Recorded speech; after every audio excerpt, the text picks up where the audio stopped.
ஒரே நாடு ஒரே தேர்தல் நோயை விட கொடுமையானது என முதலமைச்சர் மு.க.ஸ்டாலின் தெரிவித்துள்ளார்.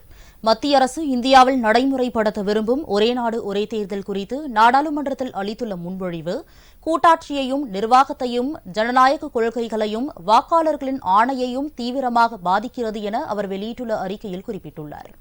2019ஆம் ஆண்டு இந்தோனேஷியாவில் குடியரசுத் தலைவர் மற்றும் பிராந்திய தேர்தலினால் அங்கு ஏற்பட்ட பாதிப்புகள் குறித்து நாளிதழ் ஒன்றில் வெளியான கட்டுரையை முதலமைச்சர் சுட்டிக்காட்டியுள்ளார். ஒரே நாடு ஒரே தேர்தல் கூட்டாட்சியை பாதிக்கும் அபாயத்தை ஏற்படுத்துவதுடன் தேர்தல் ஒருங்கிணைப்பின் பெயரில் தேர்ந்தெடுக்கப்படாத மாநில நிர்வாகத்தை நீட்டிக்க இது வழிவகுக்கக்கூடும் என்றும் அவர் அச்சம் தெரிவித்துள்ளார்.